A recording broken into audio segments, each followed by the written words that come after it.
Tidurku gelisah sekali. Entah apa, aku tidak tahu. Dengan lampu yang redup gelap, sangat tidak dipercaya aku masih belum tertidur. Sudah jam 1 pagi. Namun aku masih belum juga terlelap. Apa yang harus aku lakukan untuk tertidur? Pikirku. Kebetulan sekali aku tertidur sambil memandangi cermin yang tepat di sebelah kananku. Ya, memang. Lemari dan kasurku bersebelahan. Hanya ada space yang lumayan untuk aku berjalan. Tapi cukup seperti itu saja gambarannya. Yang kupermasalahkan kini, kenapa aku tidak bisa tidur? Aku tidak minum kopi. Susu hangat juga sudah aku minum. Tapi kenapa aku belum bisa tertidur? Ayolah. Kalau begini terus, aku bisa bangun terlalu siang dan telat untuk pergi ke sekolah. Oh iya, apa aku tidak bisa tertidur karena aku selalu melihat ke arah cermin? Baiklah, aku sepertinya harus menghadap ke tembok. Kugulingkan saja badanku ke arah lain. Aku mencoba memejamkan mataku lagi. Ayo, tidur Patty. Ayo. Tiba-tiba terdengar suara ketukan dari arah kaca lemariku. Seperti seseorang sedang mengetuk sebuah kaca. Aku terkejut seraya sembaring bertanya-tanya. Apa itu? Aku penasaran, tapi aku juga sangat takut. Bagaimana ini? Tidak. Kamu tidak boleh takut, Patty. Kamu tidak boleh takut. Kataku dalam hati. Perlahan-lahan aku palingkan wajahku kembali ke arah kaca di lemariku itu. Tiba-tiba, wah! Seorang gadis mengagetkanku. Ia seakan keluar dari cermin itu, mencoba menghampiriku dengan tangan yang seakan ingin mencekik. Aku berteriak. "Ah!" Tiba-tiba saja, pintu kamarku terbuka. Lampu yang tadinya gelap menjadi terang. Mama dan papaku yang sudah memakai piyama datang kepadaku keheranan. Kenapa sayang? Aku masih terengah-engah. Aku mencoba berbicara seadanya saat itu. Aku mimpi buruk, Ma, Pa. Ya, aku tidak bisa berkata jujur kepada orang tuaku. Mana percaya mereka akan hal-hal seperti itu. Bisa-bisa aku disangka sudah gila atau mempunyai gangguan mental.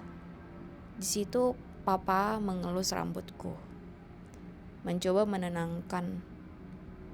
Aku memeluknya dengan erat. Sementara mama mengambil segelas air untukku. Lalu menyuruhku untuk meminumnya.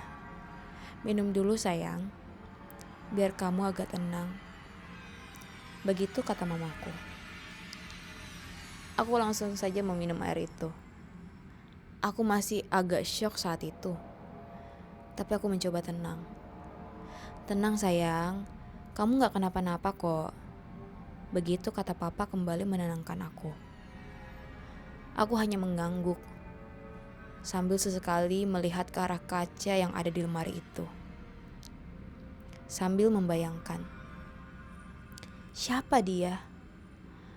Apa memang benar ada kaitannya dengan buku merah itu? Pikirku dalam hati.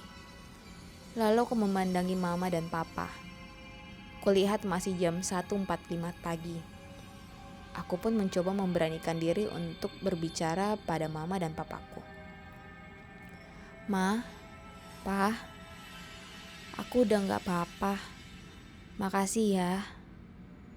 Begitu kataku sambil menunjukkan senyuman. Berharap mereka segera kembali masuk ke kamarnya dan aku bisa mencari tahu siapa sosok yang menghampiriku tadi.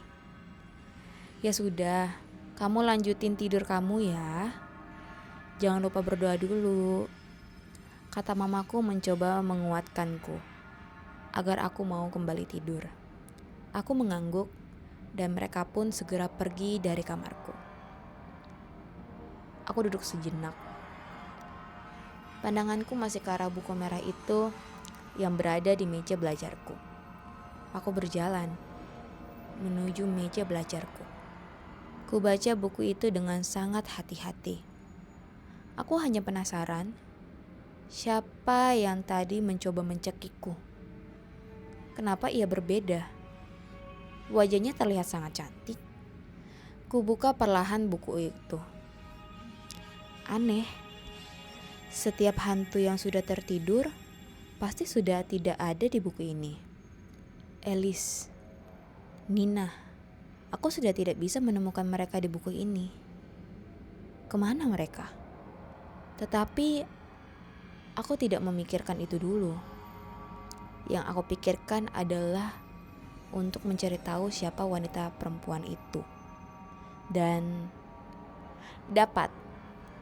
Aku segera membaca buku itu. Namanya Mary, hantu cermin. Dia tertidur di dalam cermin.